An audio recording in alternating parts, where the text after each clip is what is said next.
ভূমণ্ডলের রব আমি আল্লাহ, ফলে আমি আল্লাহর প্রশংসা করো। আমরা কয় আল্লাহর প্রশংসা করব? হাত উঁচু করে দেখেন কয় আল্লাহর। দেখে হাত উঁচু করতে পারেন না? হাত উঁচু করুন, হাত আরো সিধা করুন, শাহাদাতের আঙুলটা উঁচু করুন, আকাশের দিকে করুন, আকাশের দিকে উঁচু করুন, আর আমার সাথে বলুন, বলুন আশহাদু আল্লা ইলাহা ইল্লাল্লাহু ওয়াহদাহু লা শারীকা লাহু ওয়া আশহাদু আন্না মুহাম্মাদান আবদুহু ওয়া রাসূলুহু। নামান হাত যে উঠালেন, শাহাদাতের আঙুলটা আকাশের দিকে উঁচু করলেন, এটা কি করলেন? এটা যেন দেখা যায় এমন এক হাদিসের প্রতি আমল করলেন আপনারা। আমি যদি বুঝাতে যাই তাহলে এমনি করে বুঝাবো। বিশ্বনবী মুহাম্মদ রাসূলুল্লাহ সাল্লাল্লাহু আলাইহি ওয়াসাল্লাম তিনার জীবনের শেষ হয় হজ, হজ্জাতুল বিদায় হজের সময় রাসূলের অনেক ওয়াজ আছে, অনেক নসিহত আছে, অনেক আমর বিল মারুফ কথা আছে। তার মধ্যে রাসূল আকরাম সাল্লাল্লাহু আলাইহি ওয়াসাল্লাম সাহাবা একরামদেরকে বললেন, ও সাহাবীরা, আল্লাহ পাক আমাকে দিয়েছেন নবুয়ত, আমাকে দিয়েছেন কোরআন, আর আল্লাহ যেন আমাকে রাসূল বানিয়েছেন, ফলে আমি রাসূল আকরাম সাল্লাল্লাহু আলাইহি ওয়াসাল্লাম তোমাদের কাছে ইসলাম, তোমাদের কাছে তাওহীদ, তোমাদের কাছে দ্বীন পরিপূর্ণভাবে কি আমি পৌঁছে দিতে পেরেছি? সাহাবীরা বললেন, ইয়া রাসূলুল্লাহ, ইয়া হাবিবাল্লাহ, এই আল্লাহ রাসূল, আজকের কথাটা আপনার মুখ থেকে শুনে মনে হচ্ছে আপনি আমাদের কাছ থেকে বিদায় নেবেন, মনে করছে একটা ওসিয়ত নামক কথা বলছেন, ওসিয়তমূলক কথা বলছেন। হে রাসূল, আপনি তো এর পূর্বে কখনোই এরকম কথা বলেননি, আজকে কেনই কথা বলছেন যে আমি তোমাদের কাছে গিয়ে দিনটা পরিপূর্ণভাবে পৌঁছে দিতে পারি নাই?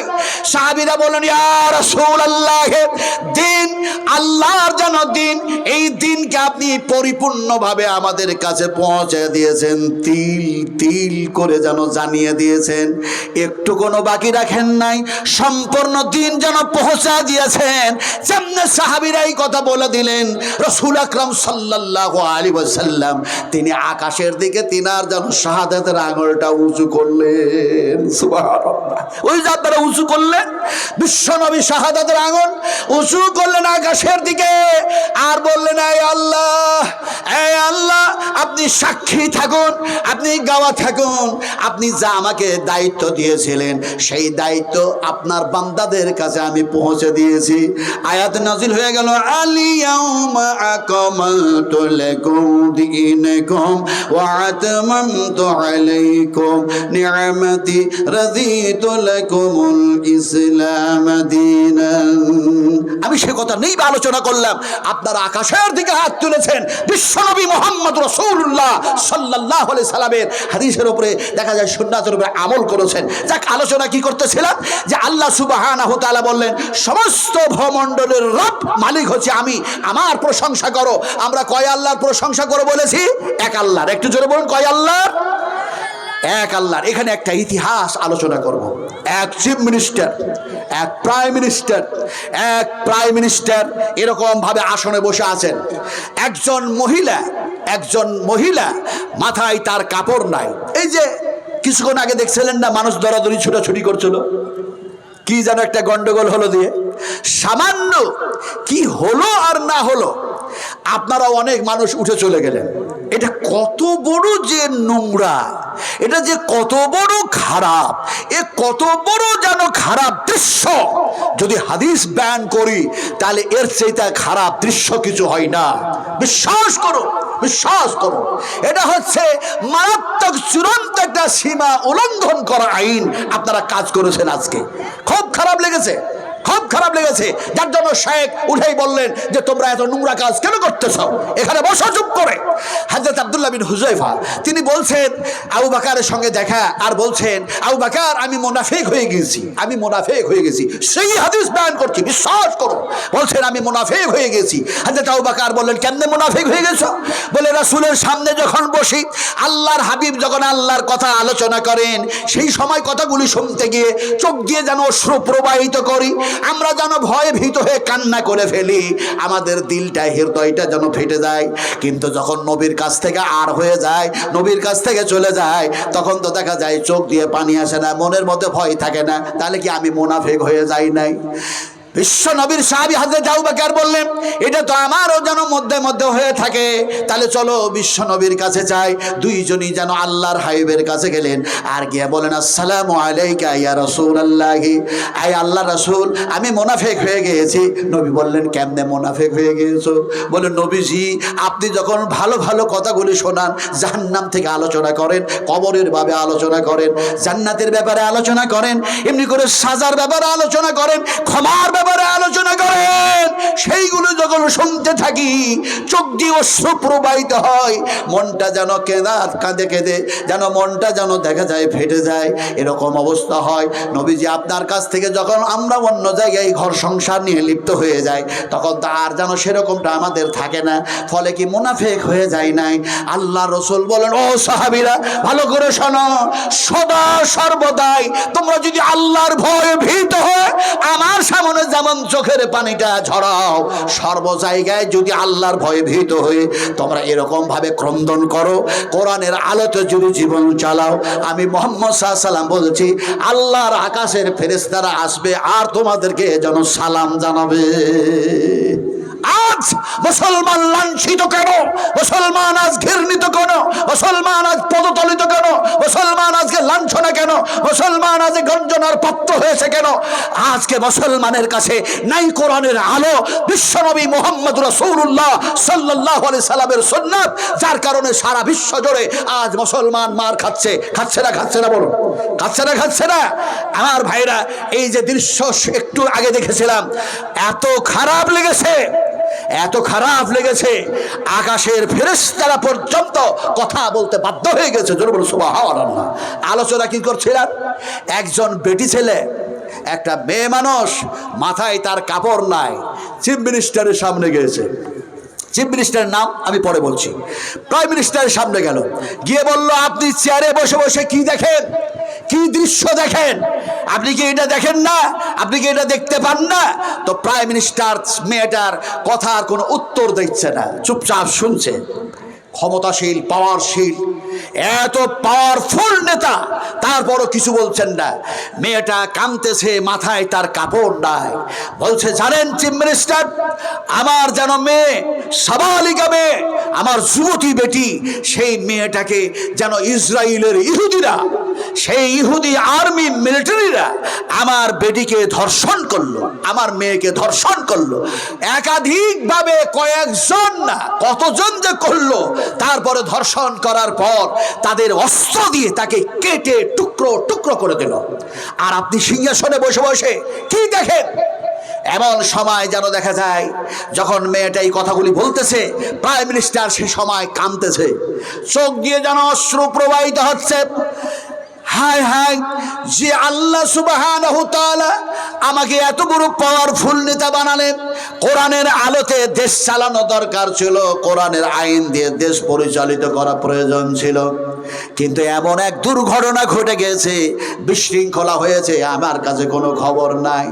প্রাইম মিনিস্টার কাঁদতেছেন, মেয়েটার কথা বলা শেষ, যেন প্রাইম মিনিস্টার চোখের পানিটা মুছলেন। আর চোখের পানি মুছার পরে সেই প্রাইম মিনিস্টার বলতে লাগলেন, ওয়াল্লাহ ওয়াল্লাহ ওয়াল্লাহি, আমি এক আল্লাহর কসম খাই, আমি এক আল্লাহর কসম খাই, আমি এক আল্লাহর কসম খাই। মেরে ভালো করে শোনো, যে ইহুদিরা এরকম যেন দুর্ব্যবহার করেছে, অন্যায় কাজ করেছে, আমি আল্লাহর কসমকে বলছি, ইসরায়েলদেরকে তাবাহ করে দেব, ধ্বংস করে দেব, হালাক করে দেব। তিনি যেন এই কথা বললেন, যুদ্ধ যেন শুরু হয়ে গেল, সংঘর্ষ শুরু হয়ে গেল। কিন্তু প্রাইম মিনিস্টার যেন দেখা যায় ধরা পড়ে গেল। ধরা তো পড়তো না, ধরা পড়লো কেন? মুসলমানদের মধ্যে এক শ্রেণীর মানুষ যেন জাসুস, এক শ্রেণীর মানুষ আছে মুনাফিক, এক শ্রেণীর মানুষ আছে তারা হলো বিশ্বঘাতক, তারা বিশ্বঘাতকতার কাজ করে। এখন দেখা যায় ওই চিফ মিনিস্টারের সবচেয়ে নিকটবর্তী যে বডিগার্ড ছিল, সেই বডিগার্ডের নাম হলো যেন সাবির। এই সাবির লোকটা যেন তাকে যেন ধরিয়ে দিল। চিফ মিনিস্টার যেন দেখা যায় হাতে যেন তার হ্যান্ডকাপ লাগানো আছে, হ্যান্ডকাপ লাগানো অবস্থায় যেন তাই সেই সাবির চিফ মিনিস্টারের কাছে গেল, আর যাওয়ার পরে তার গালে একটা যেন চর মারলো। আর চর মারার সঙ্গে সঙ্গে প্রাইম মিনিস্টার বললেন, সাবির তোকে আমার এত কাছের আমি বডিগার্ড বানিয়েছিলাম, আমি কখন কি খেতাম সেটাও তুমি জানতে পারতে, কিন্তু আজকে তুমি এরকম ভাবে আমারে ধরালে আর তারপরে চর মারলে কেন? সাবির বলতেছে, প্রাইম মিনিস্টার ভালো করে শোনো, মনের আশা ছিল কখন তোমায় সুযোগ পাবো আমি একটা চর মারবো আর আমার নামটা হাইলাইট হয়ে যাবে, এটা মনের একটা আশা, সেটা পূর্ণ করলাম।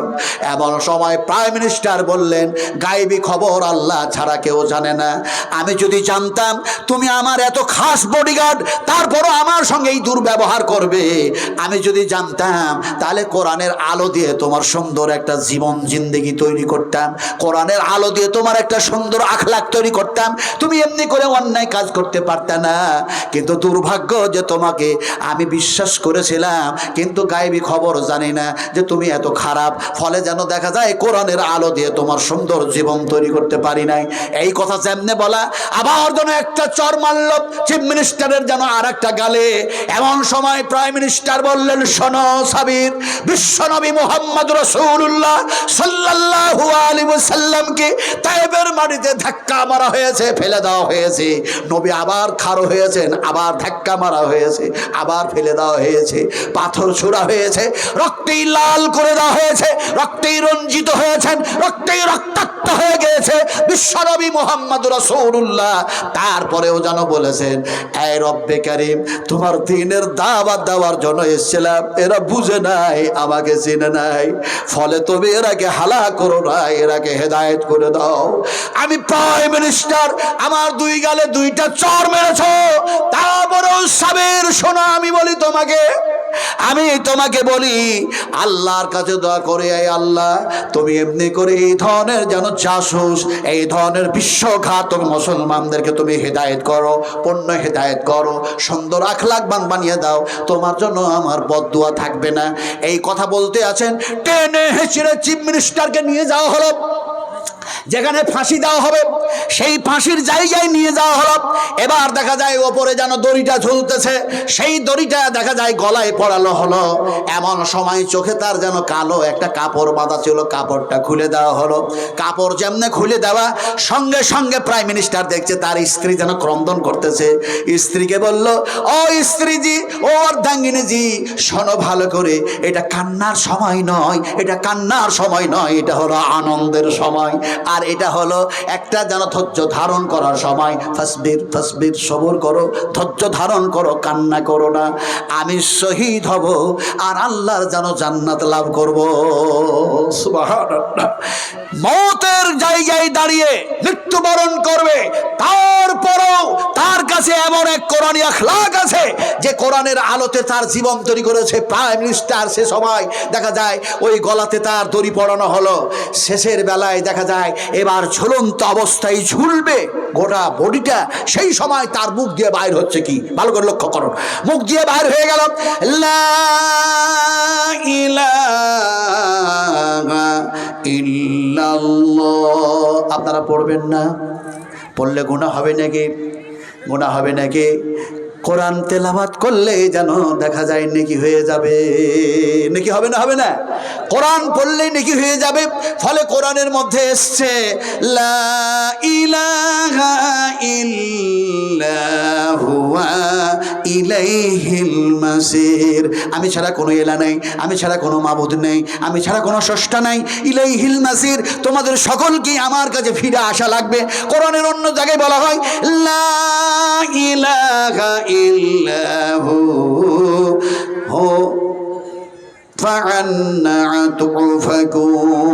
আমি ছাড়া কোনো এলা নেই, আমি ছাড়া কোনো মাবুদ নেই। ফান্না তুফাকুন, তোমরা আমাকে বাদ দিয়ে কেন তোমরা অন্যদের পিছনে দৌড়াবে? কোরআনের অন্য জায়গায় এসছে, লা ইলাহা ইল্লা হুয়া ইহয়ি ওয়া ইউমিত। আমি ছাড়া কোনো এলা নেই, আমি ছাড়া কোনো মাবুদ নেই, আমি এমন এক স্রষ্টা যে আমি হায়াতেরও মালিক আর মওতেরও মালিক। জোরে বলে সুবহানাল্লাহ। সব কিছুরই মালিক যখন আল্লাহ।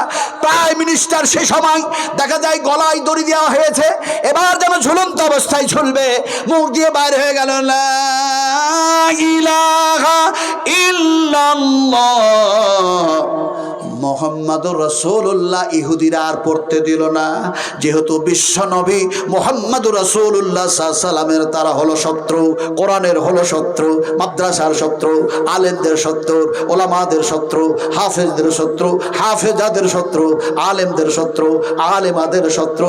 মুহাম্মাদুর রাসূলুল্লাহ পড়তে দিল না, পায়ের নিচু দিক থেকে যেন তক্তা টেনে নেওয়া হলো।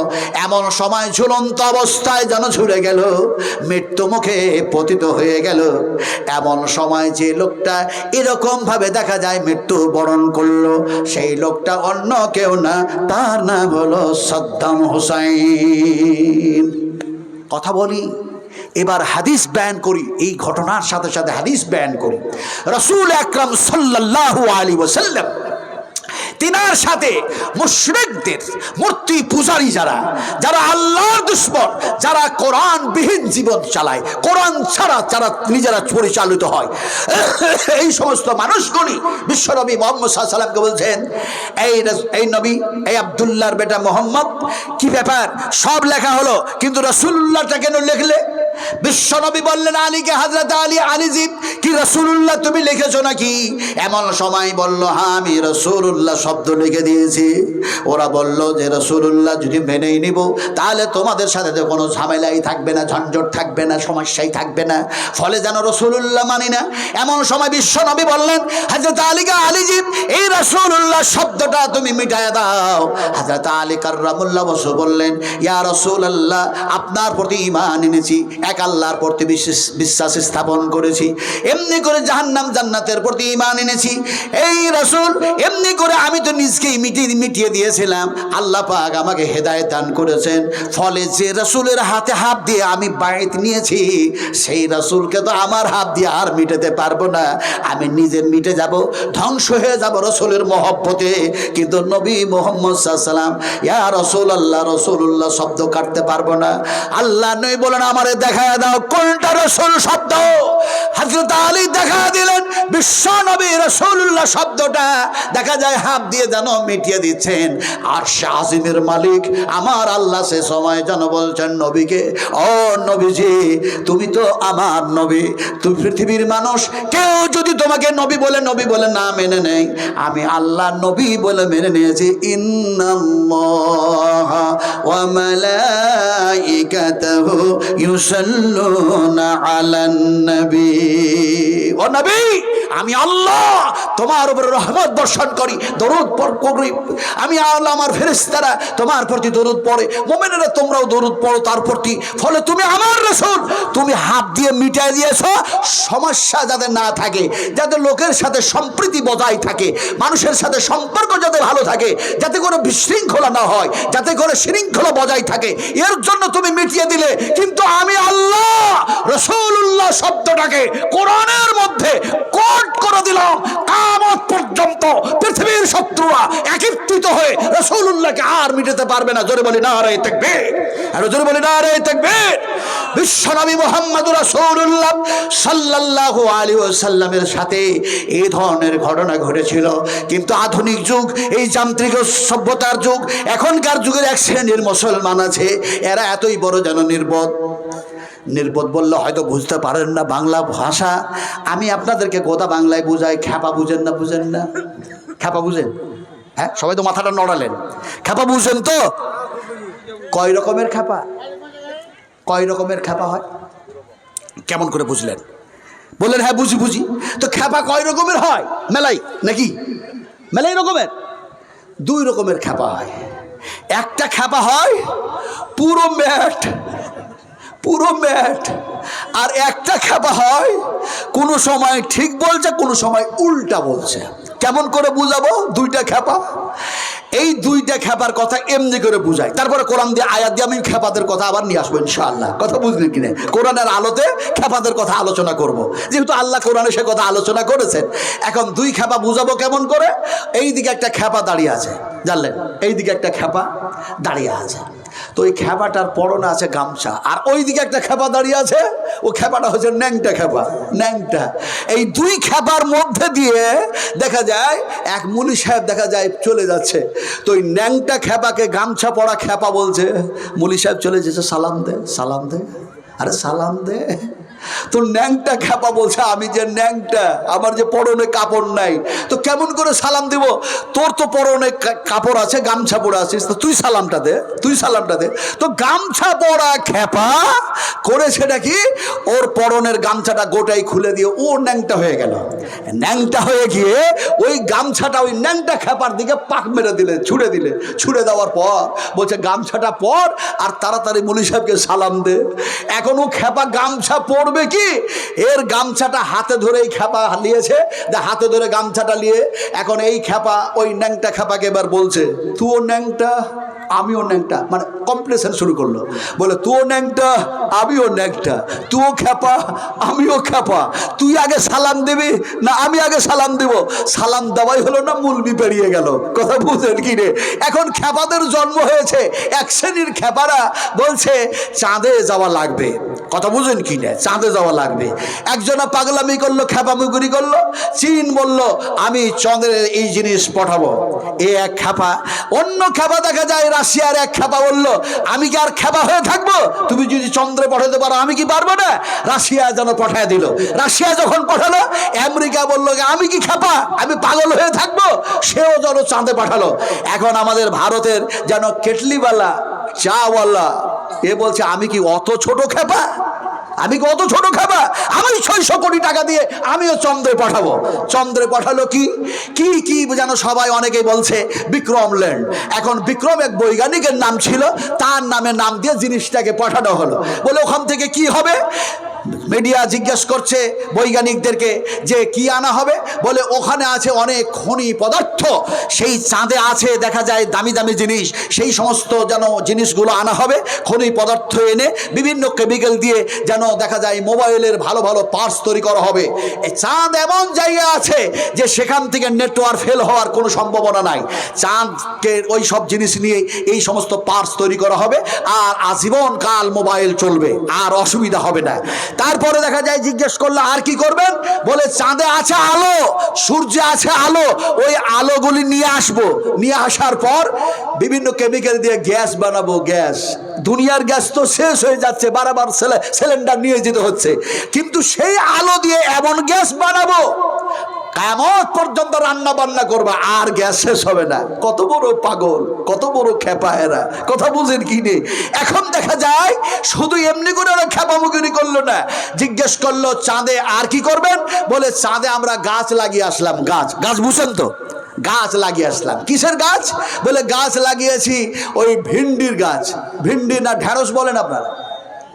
হ্যাঁ, ভেন্ডি, ভেন্ডি, ভেন্ডির গাছ লাগাচ্ছে। কত বড় খেপা, আর কোন গাছ পেল না, ভেন্ডির গাছ লাগাচ্ছে। এখন ভেন্ডি বলেন আর ঢেঁড়সই বলেন। ওই কলকাতার মানুষেরা, বর্ধমান জেলার মানুষেরা বলে ঢেঁড়স, আর আবার আপনারা বলেন ভিন্ডি। আমি যে জায়গায় বাস করি সেই এলাকার মানুষেরা বলে রামপল্লার গাছ। রামপল্লা বুঝেন তো? রামপল্লার গাছ। এখন দেখা যায় সেই গাছ লাগালো। ওই গাছ লাগার সাথে সাথে আরেকটা গাছ লাগালো, সেটা হচ্ছে টমেটোর গাছ, বিলেতি বেগুনের গাছ। গাছের আছে প্রাণ। গাছ যদি জীবিত থাকে তাহলে সেখানে গাছ নিশ্চয়ই একটা অক্সিজেন পাচ্ছে অথবা অক্সিজেন দিচ্ছে, তাই গাছ যেন জীবিত আছে। আমরাও মানুষ, আমরা চাঁদে গিয়ে ঘর করব, বাড়ি করব, সেখানে অক্সিজেন পাবো, জন্মের মতো সেখানে বাস করব, কোনো রকমের বিশৃঙ্খলা থাকবে না। এরা কত বড় খেপা। আল্লাহ পাক বলছেন ওই চাঁদ কেন বানিয়েছি জানো? ওই সূর্য কেন বানিয়েছি জানো? আল্লাহ যেমন এক জায়গায় বলেন হুয়াল্লাযী জাআলাস শামসা জিয়াআন ওয়াল কামারা নূরান ওয়া কাদ্দারাহু মানাজিলা লিতা'লামু আদাদাস সিনিনা ওয়াল হিসাবা মা খালাকাল্লাহু যালিকা إلا بالحق يفصل الآيات لقوم يعلمون সুবহানাল্লাহ সুবহানাল্লাহ। আল্লাহ পাক বলছেন এই চন্দ্র, এই সূর্য, আলো দিয়ে আমি সৃষ্টি করলাম তোমাদের কল্যাণের জন্য, তোমাদের উপকারের জন্য, তোমাদের উপকারের জন্য। আদাদাস সিনিনা ওয়াল হিসাবা, এ দিয়ে তোমরা মাস গণনা করবে, দিন গণনা করবে, বছর গণনা করবে, তারিখ ক্যালেন্ডার বানায় দিলাম। আর দেখা যায় আল্লাহ সুবহানাহু ওয়া তাআলা বলেন মা খালাকাল্লাহ, এগুলো সৃষ্টি করলাম যালিকা ইল্লা বিল হক, এগুলো বেকার না, এতই সঠিকভাবে বানিয়েছি তোমাদের উপকারের জন্য। ইউফাসসিলুল আয়া, এগুলি হচ্ছে আমার নিদর্শন বলি, এগুলিকে তোমরা যদি বুঝো আর জানো তাহলে আমি আল্লাহর নিদর্শন বলি দেখে এক আল্লাহর প্রশংসা করতে শিখো। জোরে বলো সুবহানাল্লাহ, আরো তো বলো সুবহানাল্লাহ। আমি আলোচনা কি করছিলাম যে এক শ্রেণীর মুসলমানদের মধ্যে খ্যাপা তৈরি হয়েছে। এই খ্যাপারা কি করলো, একটি ছেলের জন্মদিন পালন করতে হবে, তার জন্য কেক নিয়ে আসলো। কেকের উপরে লা ইলাহা ইল্লাল্লাহ মুহাম্মদ রাসূলুল্লাহ লেখা আছে। এখন হেপি বাজে এই কথা বলতে গিয়ে দেখা যায় কেকের উপরে লা ইলাহা ইল্লাল্লাহ আছে, তাও চাকু দিয়ে কাটা হলো। মুহাম্মদ রাসূলুল্লাহকেও কাটা হলো, মুহাম্মদ রাসূলুল্লাহকেও জবা করলো, লা ইলাহা ইল্লাল্লাহকেও জবা করলো। অথচ এরা বলে আমরা মুহাম্মদ রাসূলুল্লাহ সাল্লাল্লাহু আলাইহি ওয়াসাল্লামের উম্মত। ভালো করে শুনে রাখুন আমার সোনার টুকরারা, আমার কলিজার টুকরারা, কথা হচ্ছে আল্লাহ সুবহানাহু ওয়া তাআলা বিশ্ব মানবের কল্যাণের জন্য কোরআন পাঠিয়েছেন। এই কোরআনের মধ্যে সমস্ত কথা আল্লাহ পাক সুন্দর করে সাজায়া গোছায়া মানুষের সামনে পেশ করছেন, মানুষগুলির যাতে করে আখলাকগুলি সুন্দর হয়, কোরআনের আলোতে যাতে সুন্দর হয়, তারা যাতে বিশৃঙ্খলা না করে, শৃঙ্খলার মধ্যে আমার ইবাদত, আমার বন্দেগী, আমার উপাসনা, আমার আরাধনা, আমার আহকাম, আমার হুক সবগুলি যাতে পালন করতে পারে, এর জন্য আল্লাহ পাক কোরআনের মধ্যে সব কিছু বলেছেন। ওয়া তিবিয়ানাল লিকুল্লি শাই, আমি সমস্ত কথা কোরআনের মধ্যে ঢুকাই দিয়েছি। জোরে বলুন সুবহানাল্লাহ। আমার ভাইয়েরা, আমার মায়েরা, আমার বোনেরা, এখন যে কোরআন মাদ্রাসায় পড়ানো হয়, যে হাদিস মাদ্রাসায় পড়ানো হয়, যে নবীর আখলাক মাদ্রাসাতে পড়ানো হয়, সেই মাদ্রাসার প্রয়োজন আছে না নাই বলুন, আছে না নাই? জবাব দিচ্ছেন না কেন? আল্লামা দেলোয়ার হোসেন সাইদি সাহেব, তিনাকে মেরে দেওয়া হলো ইঞ্জেকশন দিয়ে। আমি গত 3 দিন আগে বাংলাদেশ বর্ডারে ছিলাম, করিমপুর নদিয়া ডিস্ট্রিক্ট। একইবারে বাংলাদেশের তার কাটার বেড়ার পরেই একটা জায়গায় ছিলাম। সেই জায়গায় দেখলাম বাংলাদেশি অনেক ওলামা ইকরাম এসছেন, আমার সাথে দেখা সাক্ষাৎ করলেন। আর মুসাফা করার পর বললেন যে আপনি তো অনেক সময় আসতে পারেন আর অনেক সময় পারেন না, আমরাই আসলাম আপনার সাথে দেখা করার জন্য। আপনি কি জানেন আল্লামা দেলোয়ার হোসেন সাইদি সাহেবের সাথে কি দুর্ব্যবহার করা হয়েছে? আমি বললাম আমি কিছু জানি না। ওরা বলল যে সাইদি সাহেবকে মেরে দেওয়া হয়েছে বিষের ইঞ্জেকশন দিয়ে। ইন্নাল আরদা লিল্লাহি ইউরিসুহা মান ইয়াশা মিন ইবাদিহি ওয়াল আকিবাতু লিল মুত্তাকিন। যারা আল্লাহ এবং আল্লাহর দ্বীনের উপরে আখিরাত আখিরাতের প্রতি বিশ্বাস স্থাপন করে, যারা হয় মুত্তাকিন, যারা হয় পরহেজগার, যারা হয় দিনদার, যারা হয় আল্লাহ ভীরু, এরা জমিনে নেতৃত্ব দিবে। এই নেতৃত্ব দেনেওয়ালা এই লোকগুলো রাখো না, এরাকে মেরে দাও। এটা হচ্ছে শত্রুদের, দ্বীনের দুশ্মনদের 1 নম্বর, এটা হচ্ছে ফাইসালা, এরাকে মেরে দাও। দেখা যায় আল্লামা দেলোয়ার হোসেন সাইদি সাহেবকে দেখা যায় ইঞ্জেকশন দিয়ে মেরে দেওয়া হলো। এখন আল্লামা দেলোয়ার হোসেন সাইদি সাহেব যখন জীবিত ছিলেন তখনকার একটু সামান্য ঘটনা বলবো, আর যখন মারা গেল তার কয়েকটা কথা বলবো। তিনাকে যখন মেরে দেওয়া হলো সারা বিশ্ব, সারা পৃথিবীতে সঙ্গে সঙ্গে যেন দেখা যায় ইনফরমেশন হয়ে গেল, মানুষ সে ব্যাপারে অবগত হয়ে গেল, জেনে ফেলল। সর্বপ্রথম জানলেন কাবা ঘরের বাইতুল হারাম, বাইতুল হারামাইনের যিনি হচ্ছেন আপনি করে ইমাম আব্দুর রহমান সুদাইস হাফেজাহুল্লাহ, তিনি জানতে পারলেন। আর দেখা যায় তিনার চোখ দিয়ে যেন কয়েক বিন্দু যেন পানি আসলো। তিনি ক্রন্দন করতে করতে বললেন ইন্না লিল্লাহি ওয়া ইন্না ইলাইহি রাজিউন। তিনি বললেন এমন একটি মানুষ, যে মানুষটাকে আল্লাহ পাক তুমি মৃত্যু প্রদান করলে, তুমি আল্লাহ একে দ্বীনের দায়ী বানিয়েছিলে, ফলে তুমি একে জান্নাত নসিব করো। বাইতুল হারামে দোয়া করছেন সুবহানাল্লাহ। আল্লামা দেলোয়ার হোসেন সাইদি সাহেবকে সঙ্গে করে নিয়ে সেই কালো ঘরে, এই ঘরটার যে কালো গ্লাবটা আছে, 11 জন সদস্য, তার মধ্যে তিনি একজন সদস্য ছিলেন, একজন মেম্বার ছিলেন। তিনি থাকতেন, বাদশা থাকতো, গ্লাবটা উঠানো হতো। অত লম্বা কথা নাই বা বললাম। আল্লামা দেলোয়ার হোসেন সাইদি সাহেবের জন্য তিনি দোয়া করলেন। ডক্টর জাকির নায়েক লোকটা ভালো না খারাপ? জোরে কথা বলতে হবে, জোরে যদি কথা না বলেন আমি উল্টা কথা বলবো। আর ডক্টর জাকির নায়েক লোকটা ভালো না খারাপ? একটু জোরে বলুন, খারাপ না ভালো? ডক্টর জাকির নায়েকের ব্যাপারে আমাদের যেন মোদি সাহেব বললেন, আমিও সেই যেন মালয়েশিয়া থেকে তাকে যেন নিয়ে আসবো। হিন্দুদের সাথে কথা বলেছে, RSS এর সঙ্গে কথা বলেছে, হিন্দু পরিষদের সঙ্গে কথা বলেছে, বজরং দলের সঙ্গে কথা বলেছে, এমনি করে প্রতিশ্রুতি দিয়েছে ডাক্তার জাকির নায়েককে যেন নিয়ে আসা হবে। ডাক্তার জাকির নায়েককে আনতে পারবে? আল্লাহ তার হেফাজত করেছেন, জোরে বলেন আল্লাহু আমিন। আরো আল্লাহ হেফাজত করুন, জোরে বলেন আল্লাহু আমিন। তো ডাক্তার জাকির নায়েককে দেখা যায় ও আনতে চাইছে, আর আল্লাহ বলছে আমি হেফাজত করব। হেফাজত কে করবেন? ওমা লাকুম মিন দুনিল্লাহি মিন ওয়ালিয়্যিন ওয়ালা নাসির। আল্লাহ ছাড়া মুসলমানদের কেউ সাহায্যকারী নেই, আল্লাহ ছাড়া ভালো উত্তম সহযোগিতাকারী মদতকারী আর কেউ নেই। আল্লাহই সাহায্য করবেন, আল্লাহই মদত করবেন। লাহু মা ফিস সামাওয়াতি ওয়াল আরদ, এই জমিনের মালিক যিনি, তিনি মুমিনদের হেফাজত করবেন। জোরে বলুন ইনশাআল্লাহ। এটা জোরে ইনশাআল্লাহ পড়েন। ওয়া কানা হাক্কান আলাইনা নাসরুল মুমিনিন। আল্লাহ পাকের ওয়াদা আছে, মুমিনরা যখন আল্লাহর কাজ করে আল্লাহ সুবহানাহু ওয়া তাআলা সেই মুমিনদের উপরে যেন তার নসর, তার যেন দেখা যায় মদত যেন এসেই থাকে। কথা বলতেছিলাম ডাক্তার জাকির নায়েক, তিনি যখন দেখলেন যে আল্লামা দেলোয়ার হোসেন সাইদি সাহেব মৃত্যুবরণ করেছেন, তিনার যেন মুখটা যেন ঝলসে গেছে, ডাক্তার জাকির নায়েকের মুখটা যেন ঝলসে গেছে, শুকনো হয়ে গেল। যে মানুষটাকে বলেছে এই উস্কানিমূলক বক্তৃতা করে, উস্কানিমূলক বক্তব্য রাখে, ডাক্তার জাকির নায়েক বলছেন উস্কানিমূলক যদি বক্তব্য হয় তাহলে শত শত মানুষ দেলোয়ার হোসেন সাইদি সাহেবের হাতে হাত দিয়ে ইসলাম কেন কবুল করে?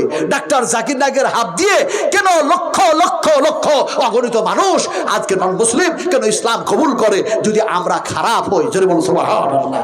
ডাক্তার জাকির নায়েকও ক্রন্দন করতে করতে বলেন ইন্না লিল্লাহি ওয়া ইন্না ইলাইহি রাজিউন। আয় আল্লাহ, আল্লামা দেলোয়ার হোসেন সাইদি সাহেবকে তোমার সবচেয়ে ভালো জায়গা যে বেহেশত, সেই বেহেশতের মধ্যে তুমি জায়গা দিয়ে দাও। জোরে বলুন আল্লাহুম্মা আমিন। শুধু এইভাবে দোয়া না আমার ভাইরা, হাদিস মনে পড়ে গেল, বুখারী শরীফের হাদিস। রাসূল আকরাম সাল্লাল্লাহু আলাইহি ওয়াসাল্লাম যখন বক্তৃতা করছেন, আল্লাহর হাবিব যখন ওয়াজ করছেন, ওয়াশারিউ ইলা মাগফিরাতিন মির রাব্বিকুম, যখন ওয়াজ চলতেছে সেই সময় যেন একজন যুবক সে বলছে ফাইনা না ইয়া রাসূলুল্লাহ, খুরমা খাচ্ছে আর বলছে ফাইনা না ইয়া রাসূলুল্লাহ, হে আল্লাহর রাসূল আমি শহীদ হয়ে মারা গেলে আমি যাব কোথায়? রাসূলের মুখ দিয়ে বাইর হয়ে গেল ক্বালা ফিল জান্নাহ, তুমি বেহেশতের মধ্যে চলে যাবে। জোরে বলুন সুবহানাল্লাহ। আলোচনার শেষ নাই, আমি বলতে চাইছিলাম যে আল্লামা দেলোয়ার হোসেন সাইদি সাহেব যখন জীবিত ছিলেন, তিনাকে যখন জেলখানার মধ্যে নিয়ে যাওয়া হচ্ছে, তো ওই জেলের গেটটা, যে গেট দিয়ে ঢুকবে, গেটটা ছোট্ট গেট, লম্বা মানুষ, তো তিনি মনে মনে কাঁদছেন আর দোয়া করছেন, আল্লাহ আবার এই কপালটা আর নাকটা দিয়ে তোমাকে সিজদা করেছি, তোমার প্রশংসা করেছি, তোমার গোলামি করেছি, আজকে জেলখানায় ঢুকবো, এই সরকারের সামনে আমি মাথা নত করবো, আমি মাথা নত করতে পারবো না। সাইদি সাহেব বলছেন আমি মাথা নত তোমার সামনে ছাড়া কাউরের সামনে মাথা নত করতে পারবো না।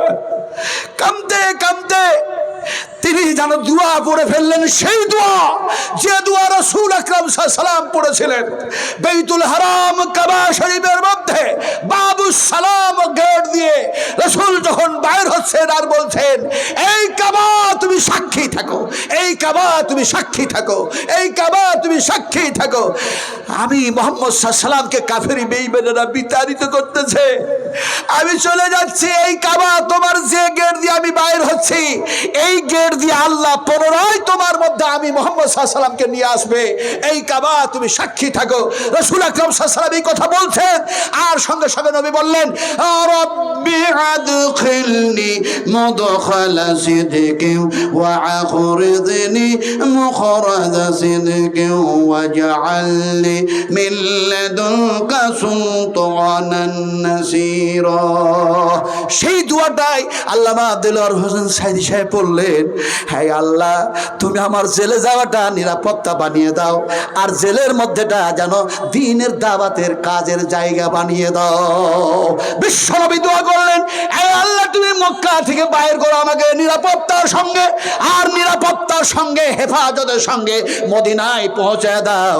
বিশ্বনবী মুহাম্মদ সাল্লাল্লাহু আলাইহি ওয়াসাল্লাম দোয়া করলেন আর বললেন মদিনাটাকে ইসলামের রাজধানী বানিয়ে দাও।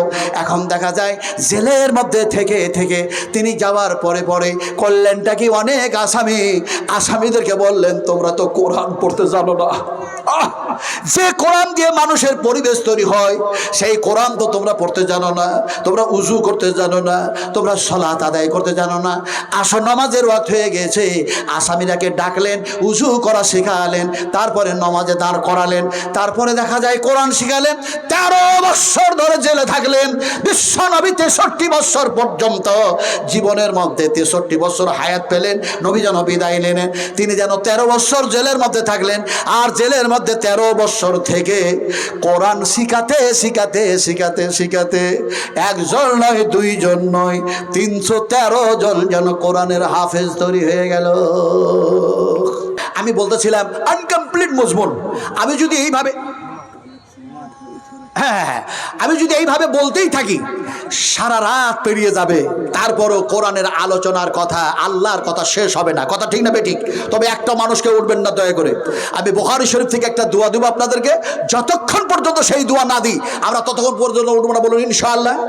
মুসাফিরের দোয়া কবুল হয়, মাতা পিতার দোয়া কবুল হয়। আরে আমার আব্বাজান একজন আলেম, আলহামদুলিল্লাহ সুম্মা আলহামদুলিল্লাহ, শুধু আলেম নয়, আমার আব্বা চাকরি করতে গিয়ে তিনি কখনো দেখা যায় তিনি নিজের হাতে রান্না করে খেয়েছেন, কাউরি বাড়িতে খাবার খেতেন না। আজ পর্যন্ত রিলেটিভের মধ্যে বিয়ে হলে বরযাত্রী কি জিনিস বলে, এগুলি করলে আমি বিয়ে খাই না, খানা খাই না। আমার আব্বার 93 বছর বয়স, আলহামদুলিল্লাহ।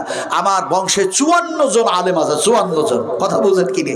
তো কথা বলতেছিলাম যে পিতা মাতার দোয়া কবুল হয়, হয় না হয় না? বলুন হয় না হয় না? রাসূলুল্লাহ বলেছেন না বলেনি? সত্য কথা বলছি। ইয়াকু কাযিবান ফাআলাইহি কাযিবুহু ওয়া ইয়াকু সাদিকাই ইউসিবুকুম বাদুল্লাযী ইয়াইদুকুম ইন্নাল্লাহা লা ইয়াহদি মান হুয়া মুশরিকুন কাযাব। আল্লাহ পাক বলছেন যারা সীমা লঙ্ঘন করে, মিথ্যা কথা বলে, আমি আল্লাহ তাআলাকে হেদায়েত করি না। কিন্তু নবী তো সত্য কথা বলেছেন, নবী তো মিথ্যা কথা বলেননি। নবী বলেছেন পিতামাতার দোয়া কবুল হয়, মাজলুম মানুষের দোয়া কবুল হয়, মুসাফিরের দোয়া কবুল হয়। আমি মুসাফির, বুখারী শরীফ থেকে দোয়া দেব, বিশ্বাস করুন সেই দোয়া রাসূলুল্লাহ যে দোয়াটা দিয়েছেন সেই দোয়াটা দেব। কিন্তু এখানে যত